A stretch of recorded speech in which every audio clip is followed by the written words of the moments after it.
Darkly Dreaming Dexter, Chapter 13. I knew when I walked in my front door after work on Monday that something was wrong.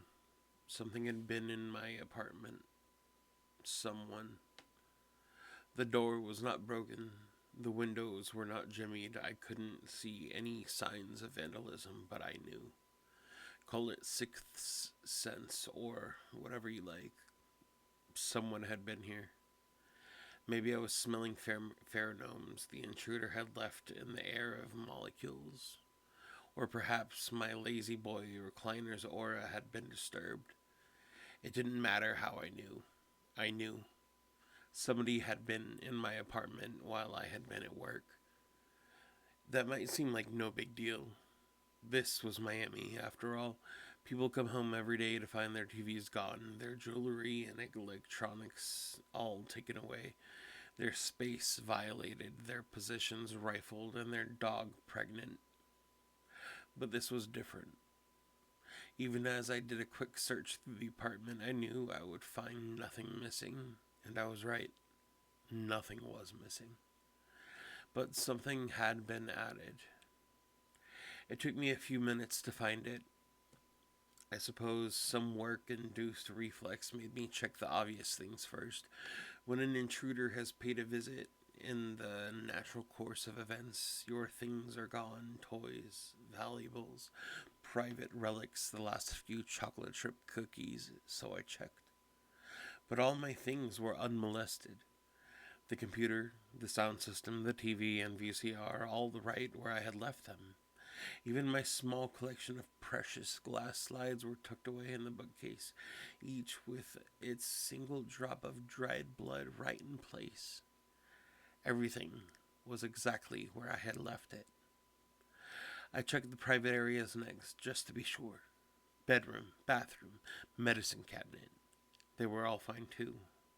Apparently undisturbed, and yet there was a feeling suspended in the air over every object that it had been examined, touched, and replaced with such perfect care that even the dust motes were in their proper positions. I went back into the living room, sank into my chair, and looked around, suddenly unsure.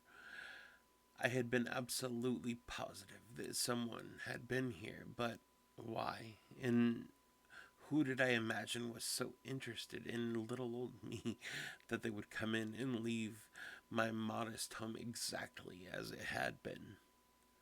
Because nothing was missing. Nothing was disturbed. The pile of newspapers in the recycle box might be leaning slightly to the left, but was that my imagination? Could it have been a breeze from the air conditioner? Nothing was really different. Nothing changed or missing. Nothing.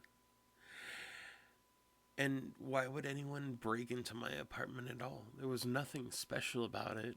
I'd made sure of that. It was part of my building. My hairy profile. Blend in, act normal, even boring. Don't do anything or own anything that might cause comment. So had I done. I had no real valuables other than a stereo and a computer. There were other far more attractive targets in the immediate neighborhood. And in any case, why would anyone break in and then take nothing, do nothing, leave no sign? I leaned back and closed my eyes. Almost certainly, I was imagining the whole thing.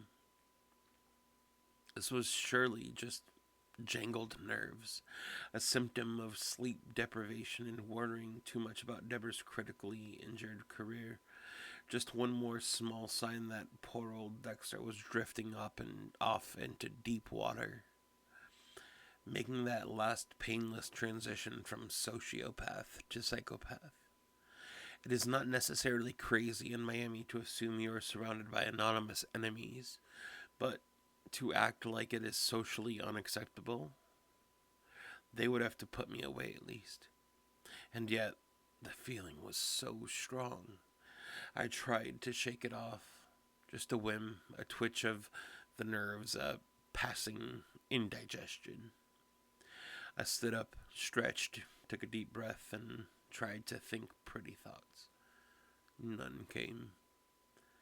I shook my head and went into the kitchen for a drink of water, and there it was. There it was. I stood in front of the refrigerator and looked. I don't know how long, just staring stupidly. Attached to the refrigerator, hair pinned to the door with one of my small tropical fruit magnets, was a Barbie doll's head. I did not remember leaving it there. I did not ever own one. It seemed like the kind of thing I should remember. I reached to touch the little plastic head. It swung gently, thumping against the freezer door with a small thwack sound. It turned in a tiny quarter circle until the Barbie looked up at me with alert, collie dog interest. I looked back.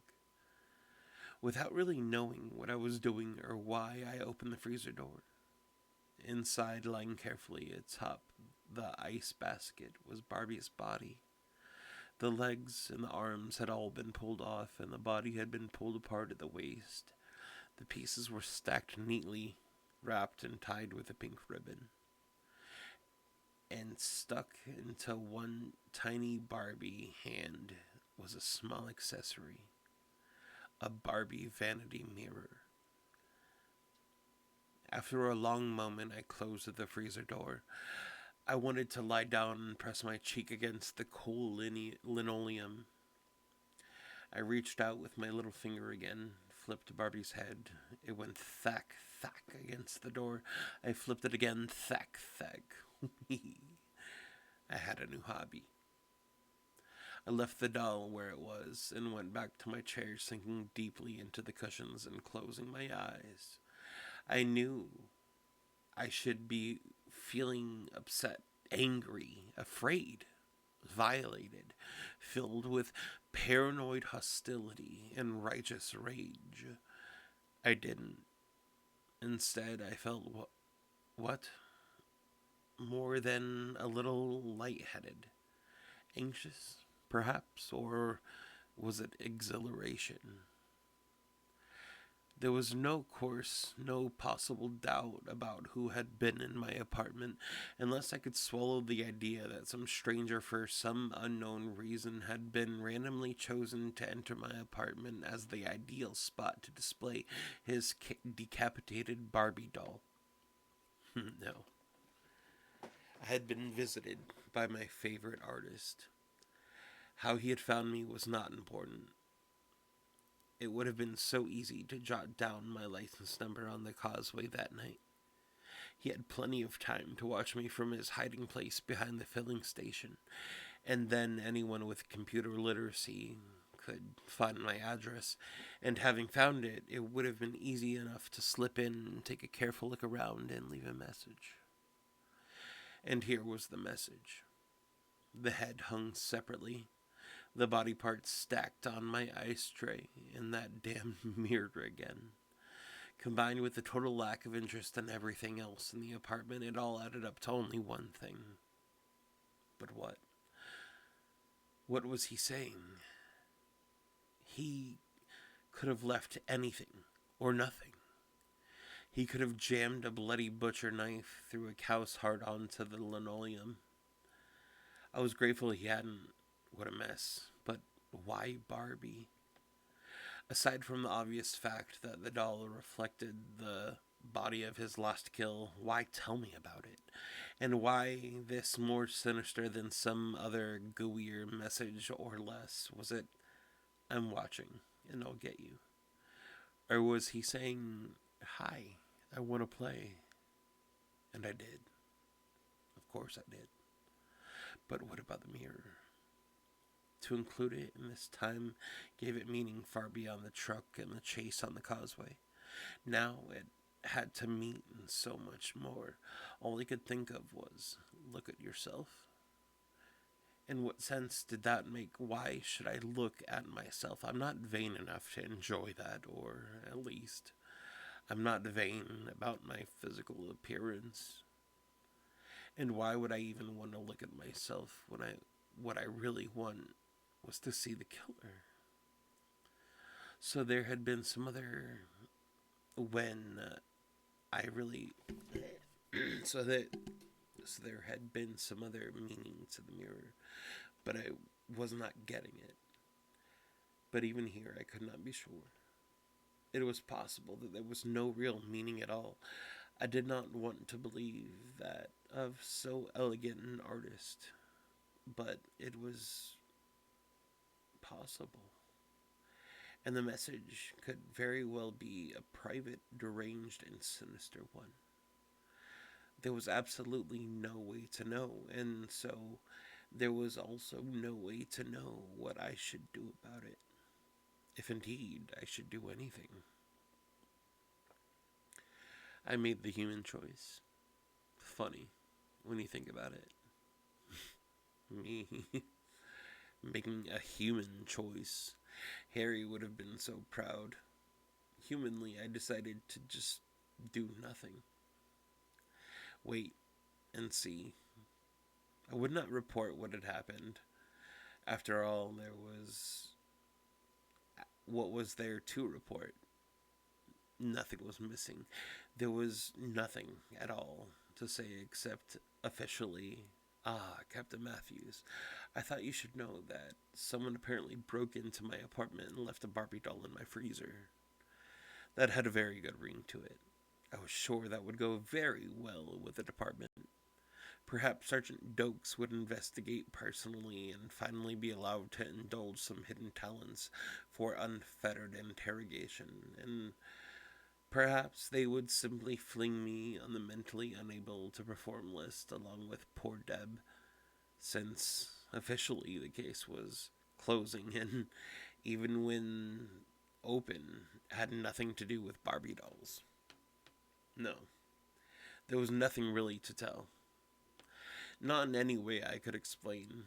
So, at the risk of another savage elbowing, I would not even tell Deborah.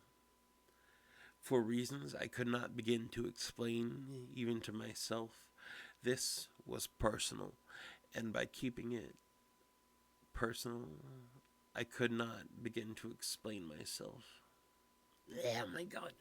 So at the risk of another savage elbowing, I would not tell Deborah. I would not even tell Deborah for reasons I could not explain, even to myself.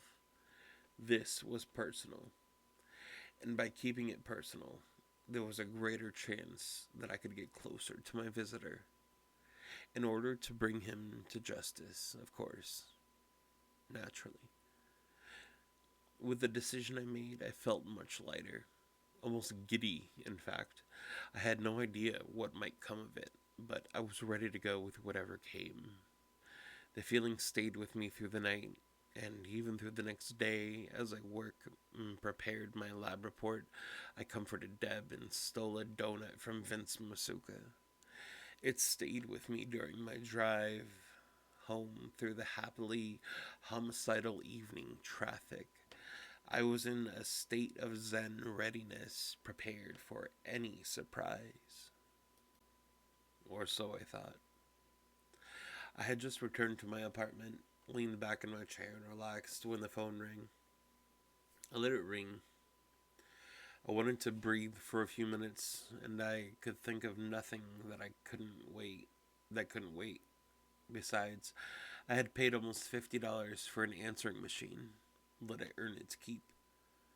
2 rings. I closed my eyes, breathed in, relax, old boy. 3 rings, breathe out. The answering machine clicked and my wonderfully urbane message began to play. Hello. I'm not in right now, but I'll get back to you right away if you... Oh my god, why am I... Snap back to it. Hello, I'm not in right now, but I'll get back to you right away if you please leave a message after the beep. Thank you. What a fabulous vocal tone. What acid wit. A truly great message altogether. It sounded nearly human. I was very proud. I breathed in again, listening to the melodic beep that followed. Hi, it's me. A female voice. Not Deborah. I felt one eyelid twitch in irritation. Why do so many people start their messages with "it's me"? Of course, it's you. We all know that. But who the hell are you? In my case, the choices were rather limited. I knew it wasn't Deborah.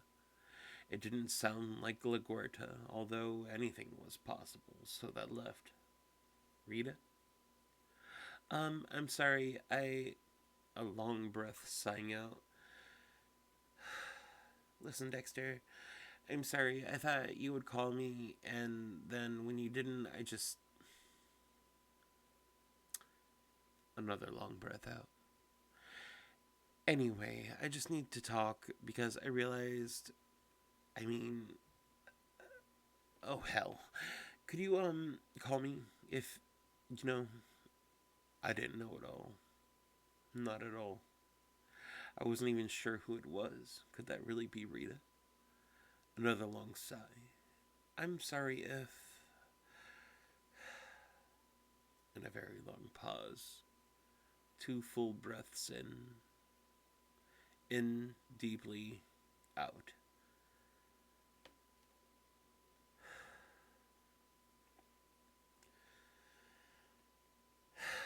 Please call me Dexter. Just a long pause, another sigh.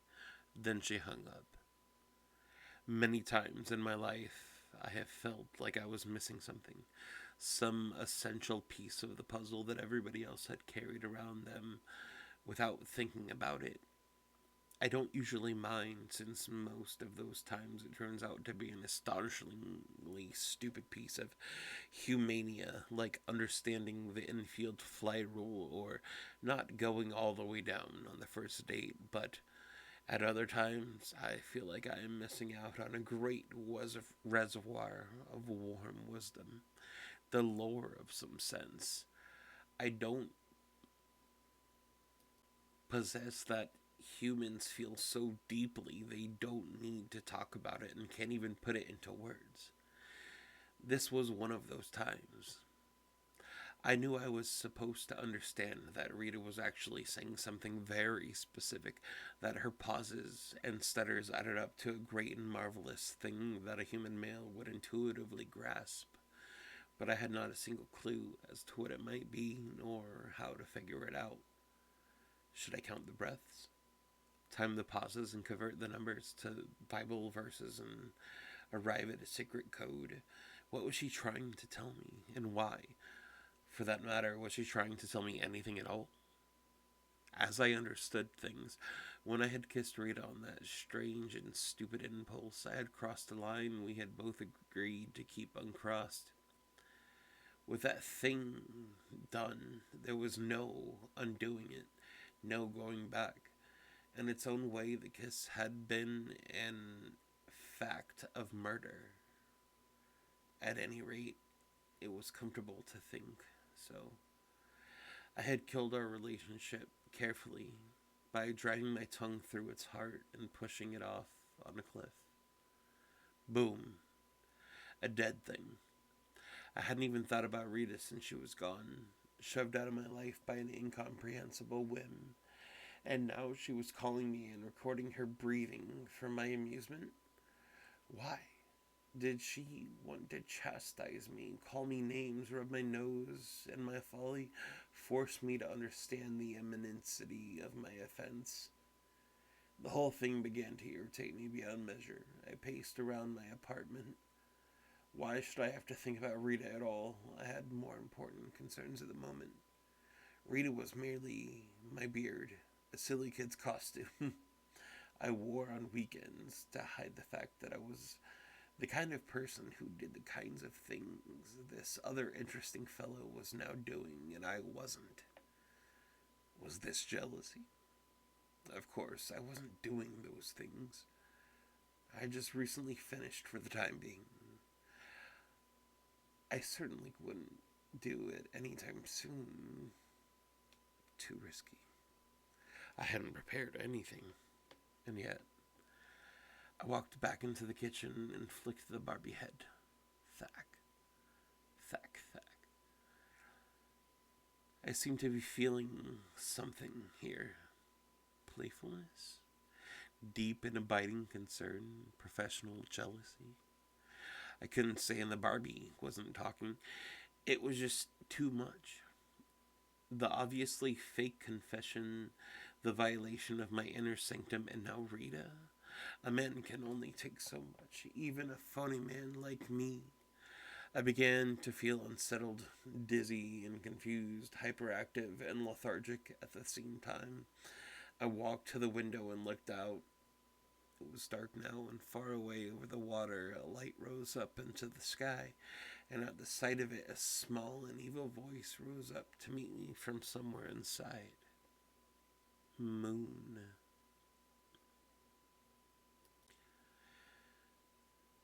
A whisper in my ear. Not even a sound, just the slight sense of someone speaking your name. Almost heard, somewhere nearby. Very near, perhaps getting closer.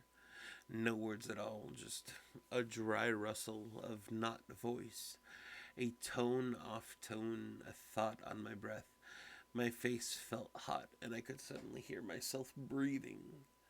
The voice came again. A soft sound dropped on the outer edge of my ear. I turned, even kicked into consciousness by who knows what and the moon. Such a fat, happy chatterbox moon. Oh, how much did it have to say? And so much as I tried to tell it the same time it was wrong, that this was much too soon. There was other things to do now. Important things. The moon had words for it all, and more.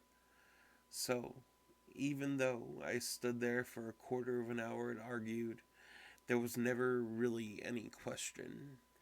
I grew desperate, fighting it all with the tricks I had, and when that had failed, I did something that shocked me to my very core. I called Rita. "Oh, Dexter," she said. I was afraid. Thank you for calling. I know, I said. Although, of course, I didn't know. I don't know what you... Can I see you later and I would really like to talk to you. Of course, I told her, and we agreed to meet later at her place. I wondered what she might possibly have in mind. Violence? Tears of recrimination, full-throated name-calling. I was on foreign turf here. I could be walking into anything. And after I hung up, the whole thing distracted me wonderfully for almost a half an hour before the soft interior voice came sliding back into my brain with its quiet insistence that tonight really ought to be special. I felt myself pulled back to the window, and there it was again, the huge happy face in the sky, the chuckling moon.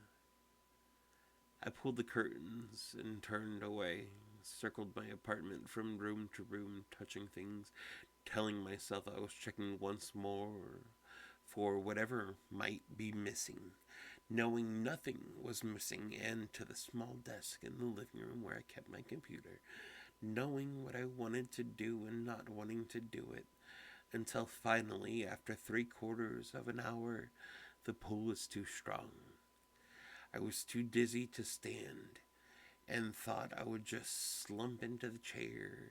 It was close at hand, and since I was there anyway, I turned on the computer, and once it was on... But it's not done. I thought, I'm not ready. And of course, that didn't matter. Whether I was ready or not made no difference. It was ready. Subscribe, 48 Sharks.